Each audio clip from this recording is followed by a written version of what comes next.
Makalipas lang ang ilang minuto ay dumating na si Ryan sa condo unit ng dalagang si Sabrina. Pagkaharap niya sa reception ay sinabi niya lang ang pangalan niya at pinatuloy na siya sa pag-akyat dahil naitawag na raw ni Sabrina na expected siyang darating. Pagkabukas ng pinto ay sabi ni Ryan, Sabrina, magandang hapon. Kamusta ka? "Mabuti naman, Ryan. Nasaan na yung food natin? Relax ka lang. Kaka-call ko lang 'di ba after ko mag-reply sa'yo. Kaya let's wait ng mga 15 minutes." Ganun ba? So, kamusta? Anong naisip mo at gusto mong mag-food trip ngayon? Wala lang. I'm just bored. And I want to see you. Oh, bakit naman? I don't know. I think I miss you. Oh, talaga? Ayos marunong ka ng mambola. Akala ko, Tagalog at English language lang ang inaral mo. It's true, Ryan. Anyway, I downloaded a new movie. Wanna watch?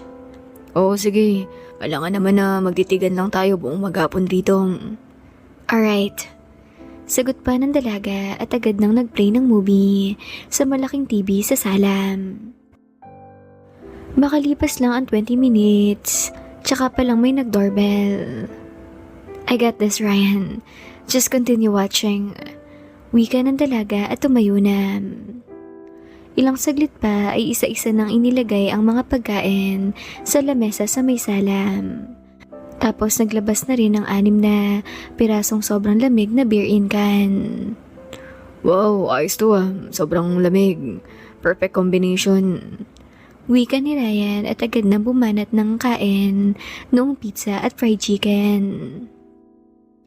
"So, how's your siblings?" Ayos naman kahit papano. Nakaka-adapt na rin siguro sa culture at language sa syudad. Oh, wait, what? What do you mean to adapt culture and language? From other country ba sila? Hindi. Di ba nga sabi ko sa'yo, kinuha ko lang galing sa province sila. Iba ang language namin ron. Bisaya dialect ang gamit namin. Di ba, Tagalog dito. Kaya kailangan ng adjustment and training para magsalita sila ng Tagalog. Nakakaintindi naman sila dahil Tagalog naman minsan ang language na ginagamit ng mga teacher sa loob ng classroom. Pero hindi pa rin sila nakakapagsalita ng mabilis at tuloy-tuloy na Tagalog. Kaya kailangan ng practice pa. Don't worry, Ryan. Children learn faster than adults when it comes to language. Oo, tama ka nga dyan. Yan din ang napansin ko. Siya nga pala, sigurado ka bang walang celebration today? Ang dami kasi nung binili mong pagkain. Yeah, I'm sure. I'm just bored, that's all. Okay. Sige, sabi mo Nagpatuloy na nga sa pagkain at pag-iinom ang dalawa hanggang sa sumapit ang past 8 p.m. Nakatapos na rin sila ng 2 movie. Sabi ni Ryan, So, paano Sabrina? Go home na ako Salamat ulit sa foods and drinks "Yeah, no problem. So, when can I see you again?" Hindi ko pa alam Siguro sa next Monday na. Sa school kapag may pasok na tayo. O di kaya text ka na lang kung may mahalaga kang pupuntahan at gusto mong magpasama. Alright. Sagot ng dalaga na matamis ang ngiti. Tapos lumabas na si Ryan ng pintuan. Hindi na siya nagpahati dahil pansin niya na nalasing na ang dalaga. Dahil maliban sa sobrang pula ng mata nito, medyo pumipikit na rin ang mga mata kahit kausap na siya. Sumakay na si Ryan sa kanyang sasakyan. Wala naman siyang nararamdaman na kahit kaunting hilo dahil 3 beer-in can lang naman ang nainom niya. Pero sobrang busog siya dahil napakalaki ng pizza na binili ng dalaga at marami rin ang chicken at mojos. Nag-drive na nga si Ryan papauwi ng bahay. Pagkarating ng bahay ay dumiretso na siya sa kwarto para magpahinga na. Masarap na ang pakiramdam niya dahil natunawan na siya sa kanyang kinain at nakainom na rin ng kaunting beer. Kaya tamang-tama na talaga ang kargang iyon para makatulog na ng mahimbing.